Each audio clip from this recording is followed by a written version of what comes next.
Okay. So one of the great issues of our era is what ethical system do we have that can help us to respond more constructively, much more constructively, to the perils that our planet is undertaking now. And we built this conceptually around a number of things, but one thing that's very important has been for some time following the work of Thomas Berry, who died, I think, just around the beginning. He died about 25 or 30 years ago now. He's very much a seminal figure in trying to rethink the human-Earth relationship. By no means the only person that was put this out as a major project. It's John Muir and many, many, many other people have, of course, talked about this set of problems. But Barry, at least in my view, is unusually important in this somewhat crowded field because he has taken this problem into a set of parts that we can think about and use to get ourselves into what he called a mutually enhancing human-Earth relationship. So we now have a relationship that, if you look around almost anywhere, of disrespect for the living world, including other humans in many cases. But we also, if you look just in the environs of Montreal, there's a sort of full-scale rampage going forward to convert what was once very, very impressive forest and streams and so forth to more industrialized uses. So this is a crisis, and it's made even more intense, and at least in my view, by the fact that we don't have any ethical systems that we're able to deploy, or don't have strong and well thought through ethical systems that can be deployed in this attempt to rethink our relationship to our planet and of course to each other. The prevailing ethic in North America certainly is not that everybody pleases, but it is that more consumption is better, and that the side effects of consumption either can be dealt with by being thought of as externalities or by technical advances, some of which have yet to be conceived of, such as the practice of capturing carbon and storing it underground for long periods of time. There's a whole bunch of proposals like that that are they're interesting, but they're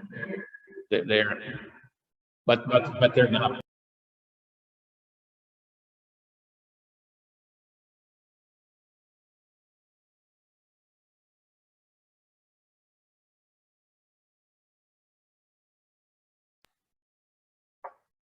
Okay, good now? Okay. So I thought it would be, one of the main things undertaken by the project would be to take on this issue of what our ethical relationship to each other, to our planet, and in some sense to the world, and try to think through the different issues that are related to that. So I labeled that ethics after Darwin. Because, at least widely thought about by everybody, that the conception of the human and the conception of human society changed dramatically after the publication of Origin of the Species, and the very well thought out ethical system that was that comes from, at least, I'm not saying it's right, I'm just saying it's well thought out, ethical system promoted by Thomas Aquinas was put on the shelf. And this had the effect, I think, for Western society of losing an anchor. I just had no place to go in a way, and that was could be theologically, ontologically thought through, and used as a way to think about our own future and the future of the life once we share the planet. So we're hoping that this can be we can come back if we're not thrown out, right, and talk about this other times in this academic year, and hopefully we'll be able to make some progress in thinking about what an ethic of the sort I've described would look like.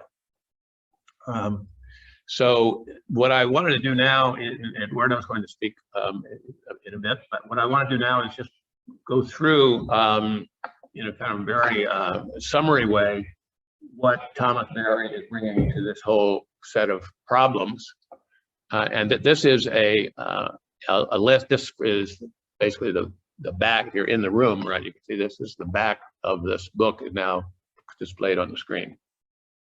It's Thomas Berry's book on the Ecozoic. He's not the only one who's written about that.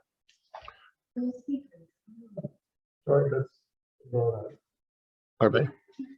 ignore those. That was for the next presentation. It sometimes talks, but it's not. That's okay. Doesn't mean anything. We'll leave that alone.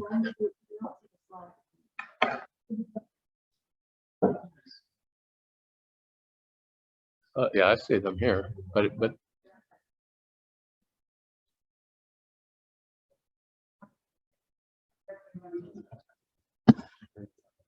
okay.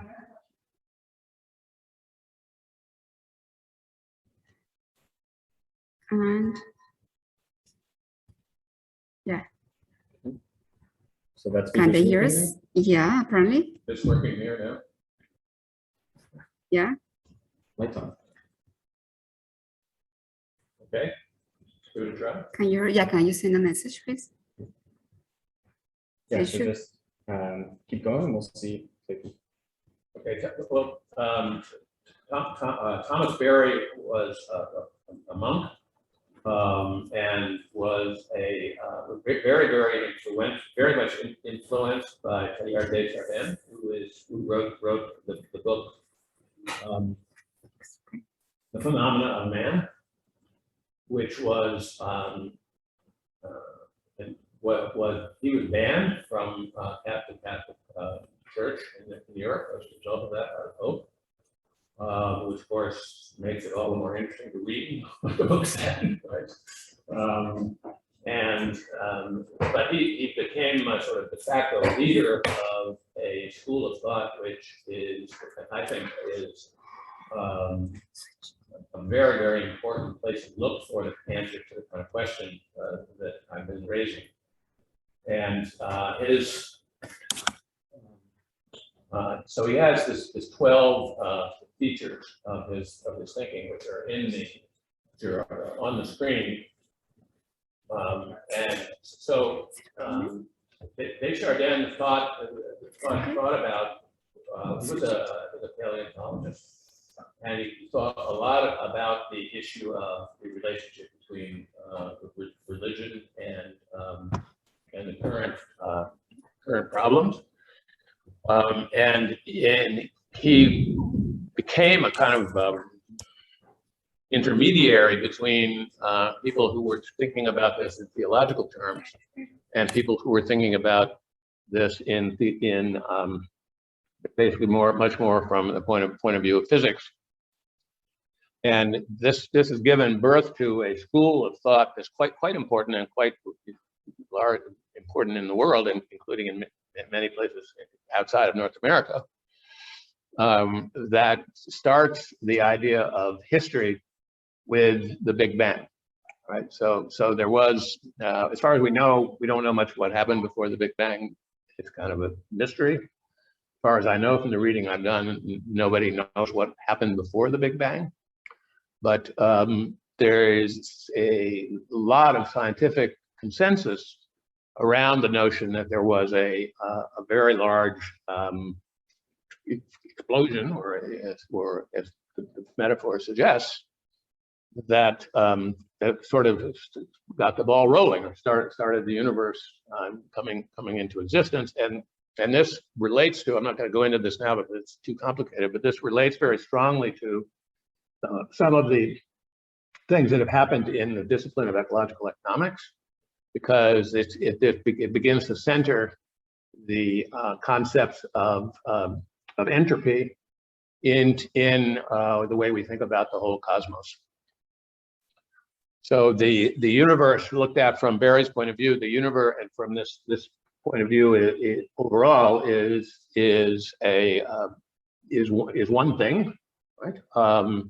It's vast, it's enormously powerful, and it's basically in the process of trying to cool itself off, right? There's a really interesting book on this called Into the Cool, which describes, excuse me, which describes how the universe is a kind of a set of step functions, where in each case you're trying to reduce the thermal concentration that's already there. So this kind of complexity is inherently declining in certain ways of thinking about it in the universe.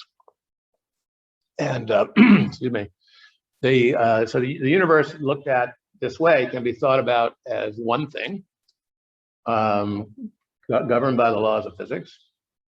And Robert Ayres called, I remember I taught a big bang course with him several years ago. He said, well, in the beginning, there was energy and the laws of nature, right? And then everything else sort of is just cranking out of this.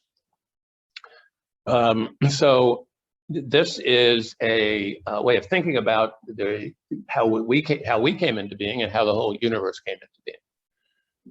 The universe is I'm going to just read a little bit of what he says here in the back here.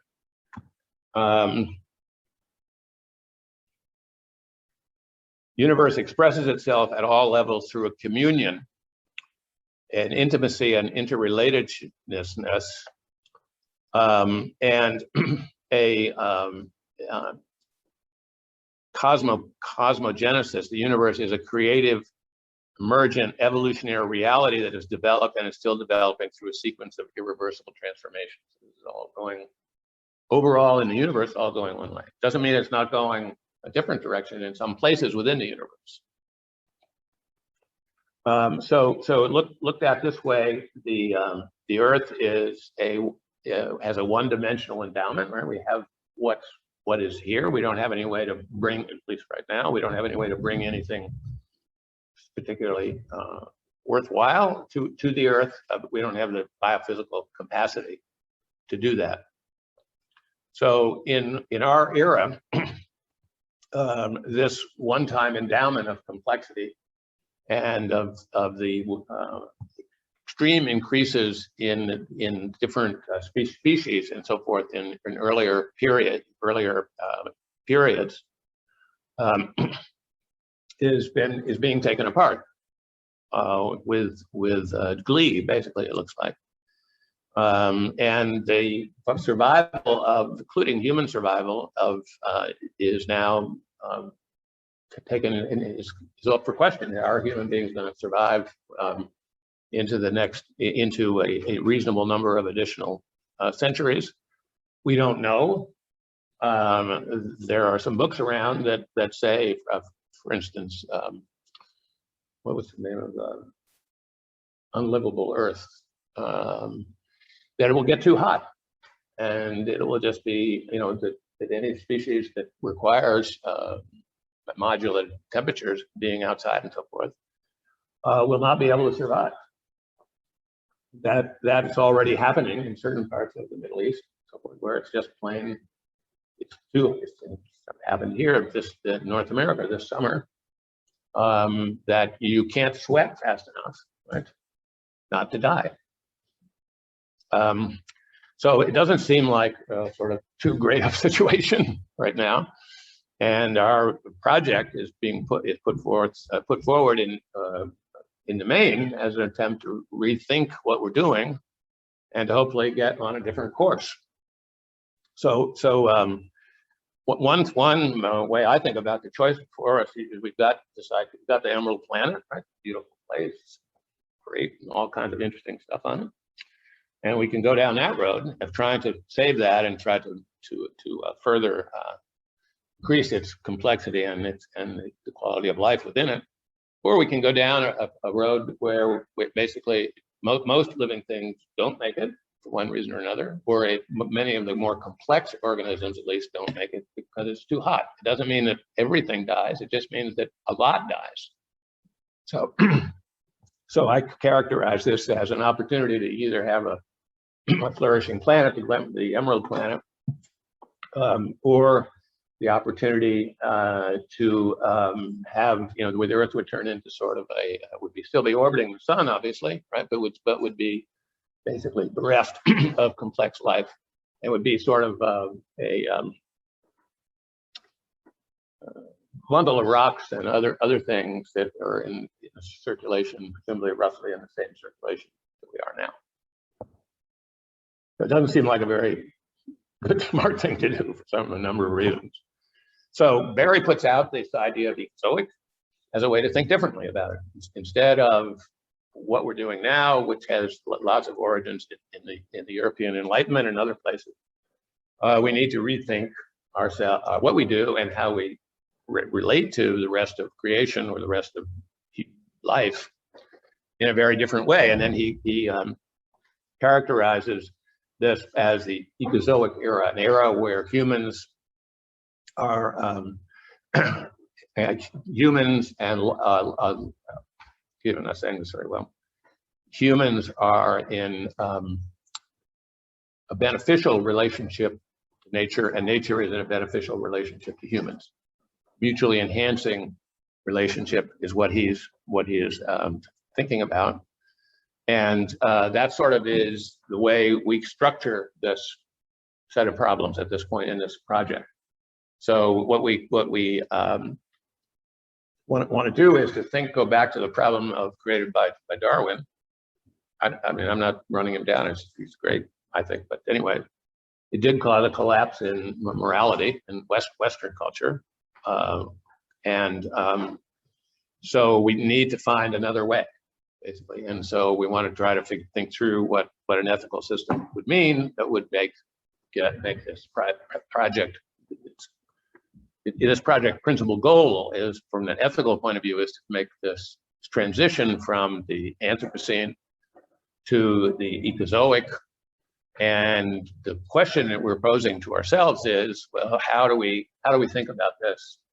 And are there other ways of thinking about, additional ways of thinking about ethics that would be helpful?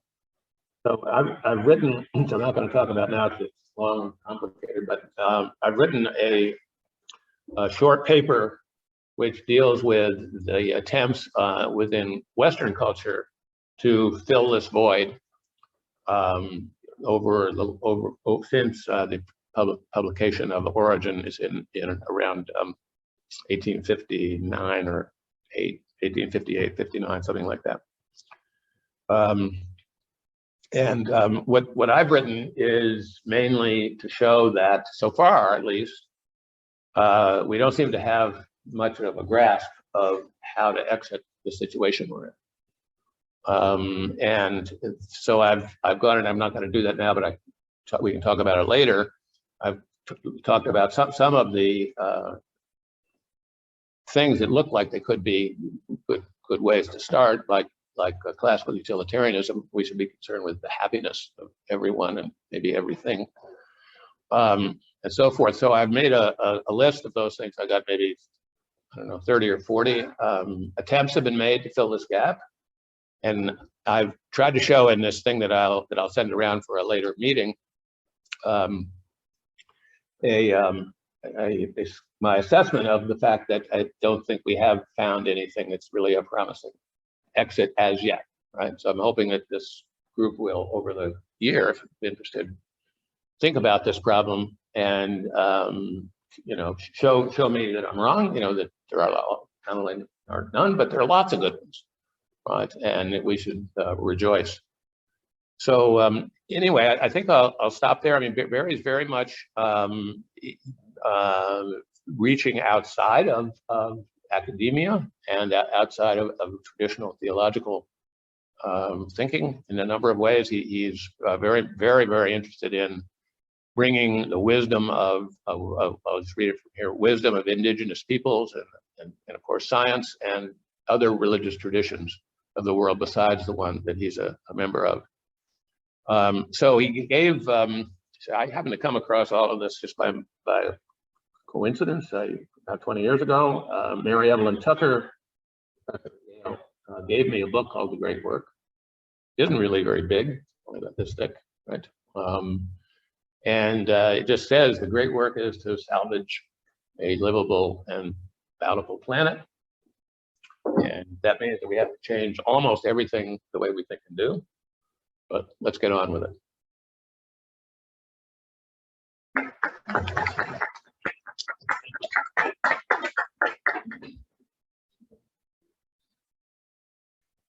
Apologies everyone for the ongoing technical difficulties. We're just going to try to sort it out now right before putting Eduardo up on the screen.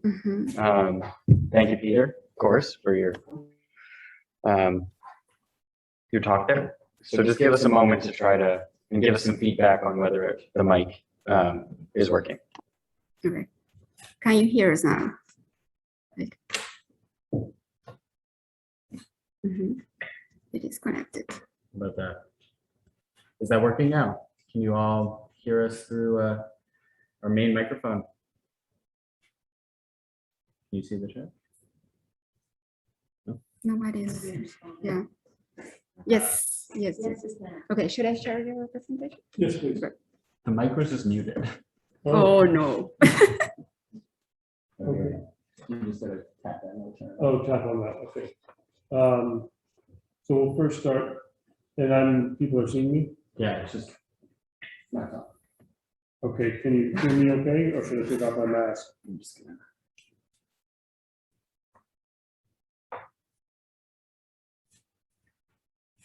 Why don't you start talking and we'll.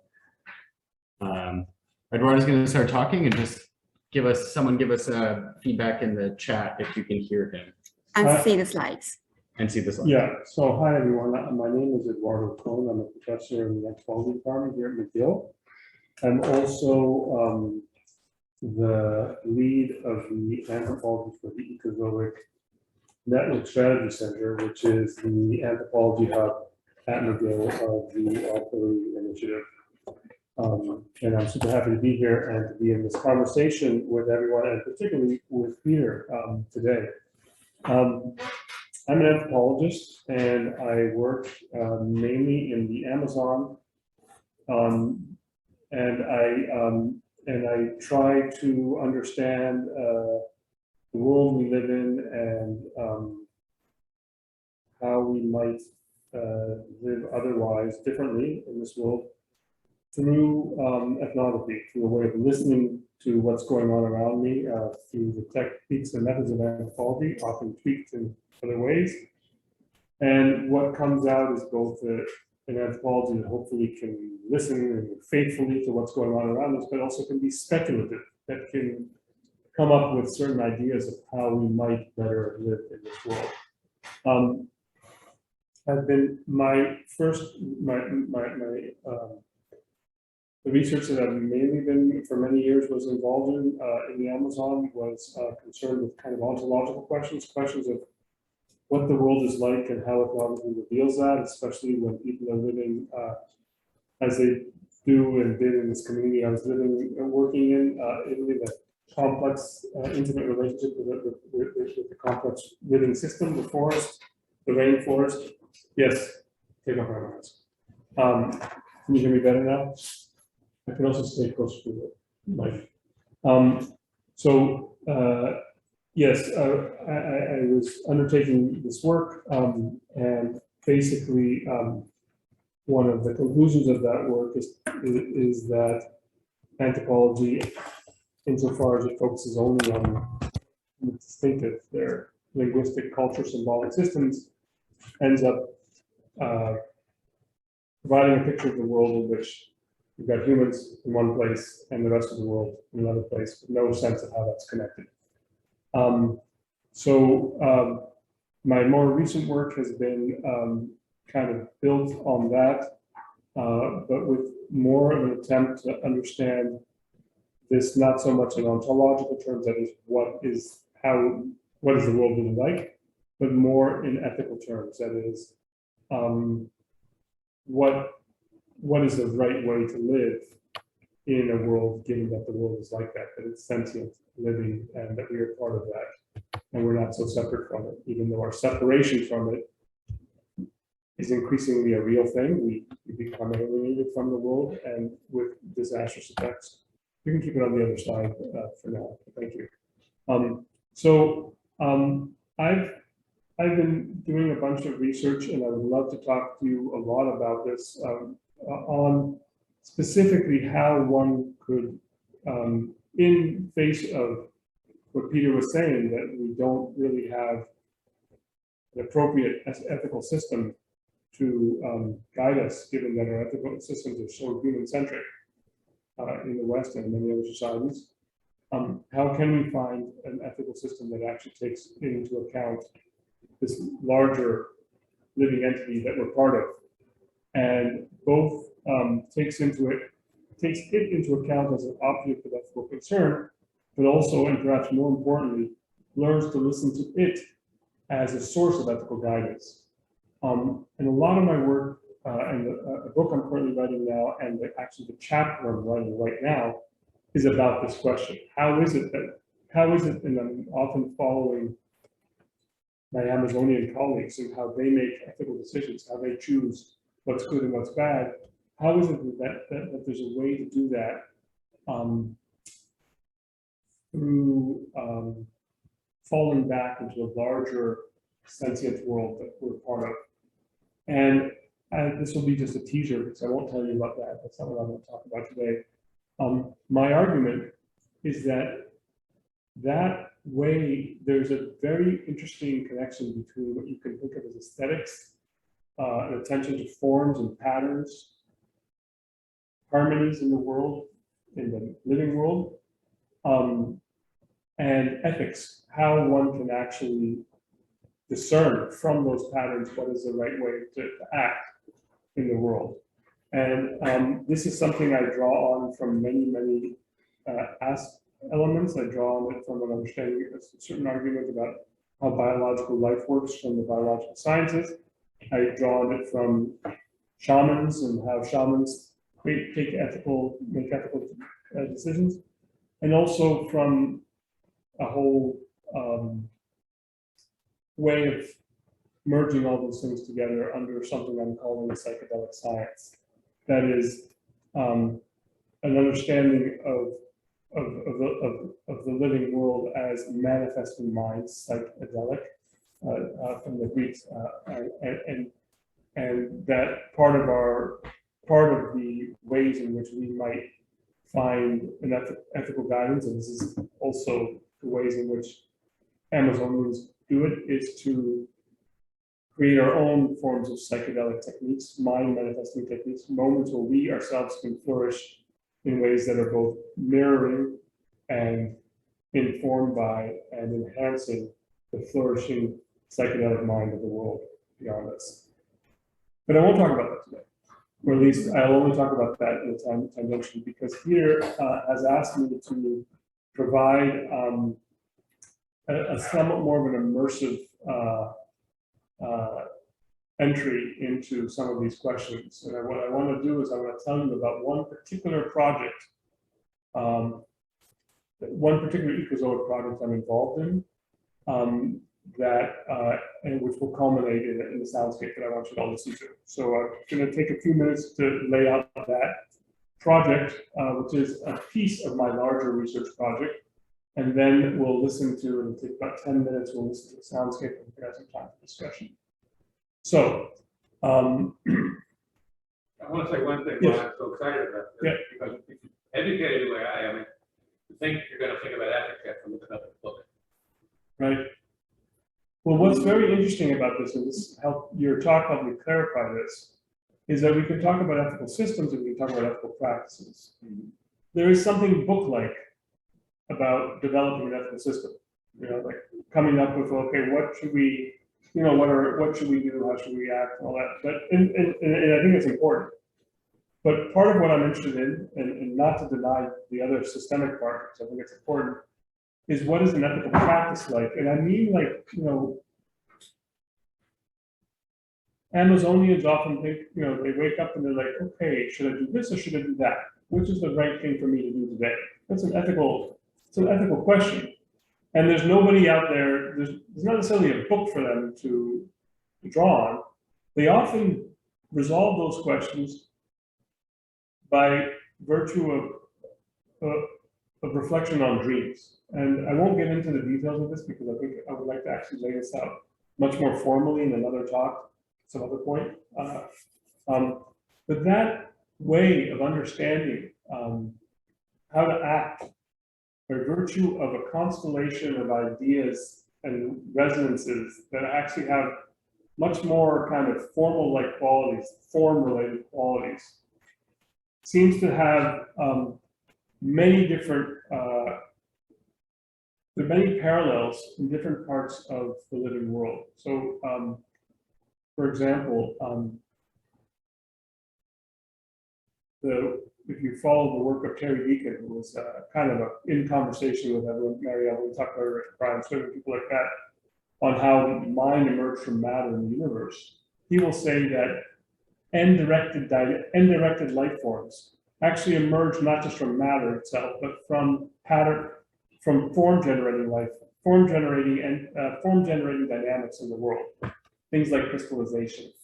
And in some sense, what life forms do is that they capture patterns in certain ways, but then they do so in a way that adds ends.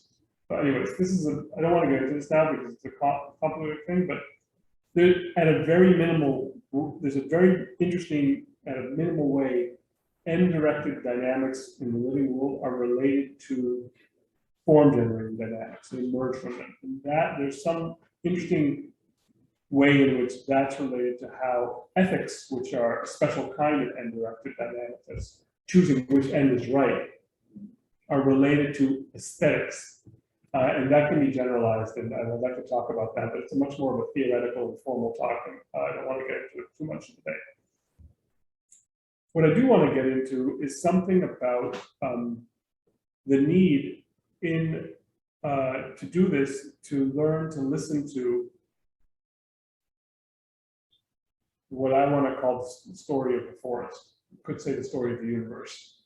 I say the forest both as a real concrete forest, like the Amazon forest, but also as that complex ecology of mind that makes all of us, all around us.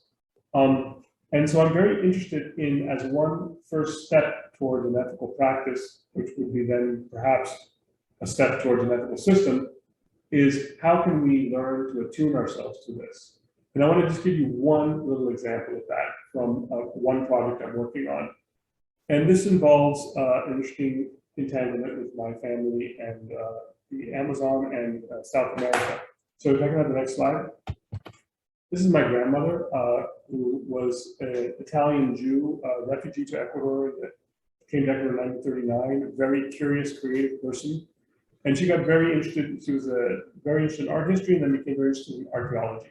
Specifically became interested in the archaeology of the Amazon, of the coast of Ecuador, which used to be covered with rainforest and populated by many peoples, and had a culture that was very much concerned with forms of shamanic access to that forest. So she became an amateur archaeologist. She collected pieces, which is not particularly now considered a particularly ethical thing. These were pieces that were essentially dug up out of the ground with no science. There weren't necessarily people claiming them, and yet, they had a place there, and they were ripped up out of the ground, and then they were reinserted into other life, into Quito, and they had a kind of anachronism in that sense. They're pulled out at a certain time and replaced at another time. I want you to hold on to that. Next picture. That's me in 1978 with my favorite T-shirt, visiting my grandmother's Quito home, and this is where I, in some ways, became an anthropologist. Next slide. This is me not too long ago with those pieces. My grandmother long dead. I had managed to convince a university, honoring her wishes, the collection was donated to a university museum. And next slide. That museum is in Quito, which, as it turns out, and this becomes interesting and important story, is kind of in this interesting spatial relationship between the coast, where these pieces are from, in an area that used to be covered with rainforest, and the Amazon, where there are still living societies that have this kind of relationship to inanimate nature. So this is the area where I work, the Amazon. I was working there. I've been working there lately in the last 5 or 6 years with the Sapana Nation, because they invited me to help use my writing skills and my knowledge of Western thinking as someone who could serve as its conduit to help tell the forest story to the world and help tell their role in telling the forest story. So that became very interesting, and the methods we used were both ethnographic, and Maladi Oshibo, one of the leaders of that community, was very interested in the methods I was using. He also wanted to add his own methods, including dream work and the use of the psychedelic ayahuasca. So we go to the forest and to tell the forest story. And the first thing he asked me, which is apropos of many of the things that we've been talking about, he says, if you want to tell the story of the forest, you first have to understand what your own story is. How you, as an I, are part of this larger we. So it's not like I could not just go to the forest to tell their story of the forest. I had to figure out how it's also part of me. Anyways, that journey also involved the use of the psychedelic ayahuasca, and we have this very intense experience in which one of the visions that, following with Manadi's injunction, one of the first visions is of my grandmother flying on top of one of these archaeological pieces, swooping in over us. So I said, these are kind of related, and I've got to do something more about this. I can't just donate this collection to the museum, I've got to do something. So I, along with Manadi, some sound artists, and other people, architects, and other folks, including Maria Fernanda, a museographer who's actually doing a PhD with us, Maria Fernanda Cartagena, began to design a museum that would tell the forest story by reanimating the animism of those archaeological pieces through the conduit of the Amazon. And one of the things we did is we took, if you go to the next slide, one of the most exciting things we did is we took archaeological pieces, I don't know how they gave us permission to do this, from this museum to the Amazon to play them again in the kinds of forests that they were played in 2,000 years ago. And we made recordings. Can we get the next slide, please? Made recordings, had people handle them, play with them, dreamt about them. Next slide. These are Fabiano Cueva, the sound artist, making recordings. Next slide. All sorts of things, interesting things happen. Animals that are hardly ever seen would come to see us when we were playing them. This is a wild Amazonian bush dog, very rare, hardly anyone ever sees them. They came to see us. At one point when we were playing them outside, a pregnant turtle came to follow us, a land turtle.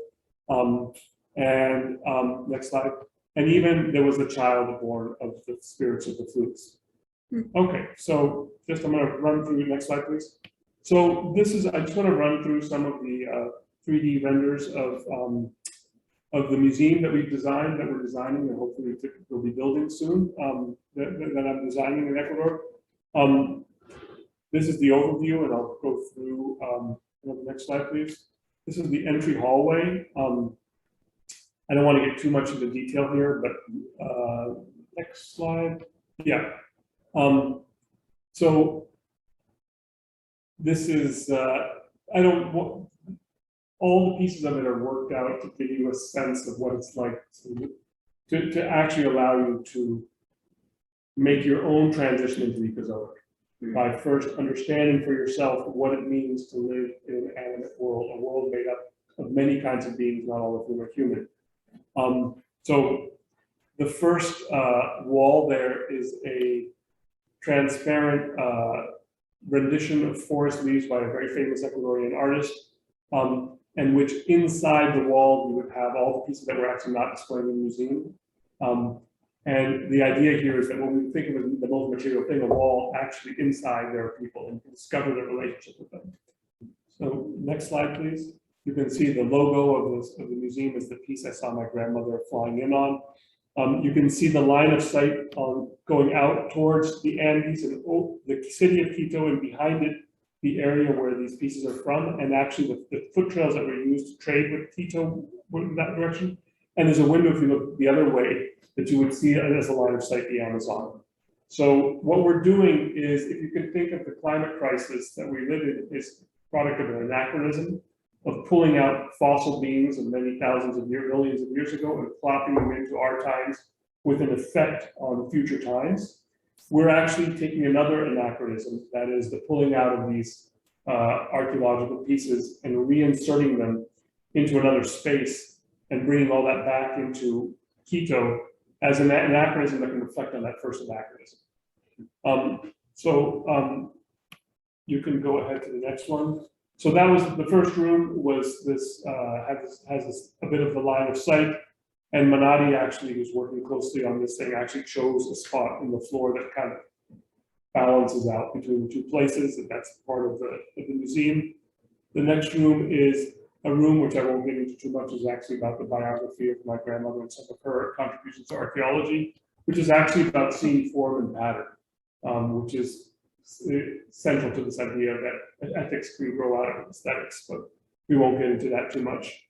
The next room, you can go to the next, sorry, you can advance again. Sorry. Yeah, that's good. So the next room there is a room where, again, I won't get into this now, but this room is the place where you can get a theoretical introduction through text and the pieces, many specific pieces themselves, to what it is to for Amerindian peoples and what it might be for us to live in an animate world where all beings are actually recognized as persons. And there's a specific kind of metaphysical system that is fairly consistent throughout much of Amerindia, both pre-Hispanic and contemporary, that kind of lays out this other metaphysics, which is a counter to the nature-culture dichotomy that we have. And I kind of lay that out in that room through illustrations. Next slide, please. Oh, okay, next, please. These are that's that room. I won't get into too much. Oh, one thing, sorry, go ahead, go back. In the center, it's hard to see, but in the center, there's a ring of shamans. And you kind of walk around this thing and you get a sense of what the animate world is.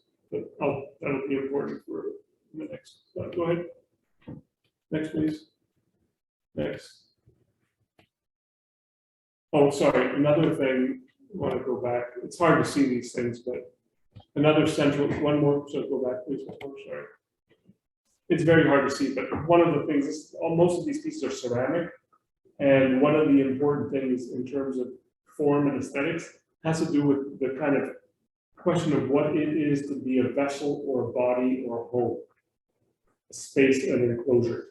What it means to be an enclosure that is both holding something in, but open to something else. And there's all sorts of interesting ceramic pieces from the Amazon that have vessels that were used for drinking things or holding things, that also have the skins of animals around them, in some sense, which are themselves vessels. So there's a lot of interesting questions of what it is to be, what a home is, what a body is, what a vessel is, how that's a special kind of a form, and how one can learn, figure out what one's appropriate vessel is to find one's appropriate direction. Next. So keep going. So anyways, all of this is a preparation to go into this final ceremonial center of the room, which I'll talk about. Next slide, please. Next, please. Which you begin by going through this area that is actually made of, there are these ceramic pieces that were used to print patterns on people's bodies. And of course, archaeological pieces you can't really touch, they're behind glass and everything. But my sister, who's an Ecuador-based artist, ceramic artist, actually found a way to make prints on ceramic from those seals, and then fire them and put them up on the walls where you could actually touch something. You can't touch the piece, but you can touch the thing that the piece touched. And so the first immersion into actually feeling this thing for yourself is actually touching and feeling these walls. As you go into the spiral, go ahead next group, to the ceremonial space where you hear the soundscape that we made, that I'm going to play now. The soundscape, which is both involves Amazonian flutes. Amerindian flutes from thousands of years ago that we made in the forest, with forest calls, with shamanic chants. And the idea here is to hear the story of the forest for yourself, figure out what that is. And then next slide, please. That's over. Anyways,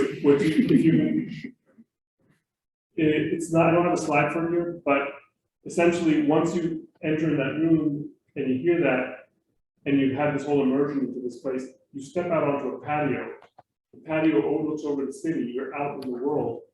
And that's the place where you need to integrate those things in your own life, both on the landscape, physical landscape, the historical backdrop, but also the living, breathing modern city with its buses and horns and whatever. And the idea is that that would actually become, your own process of transition to the Ecozoic.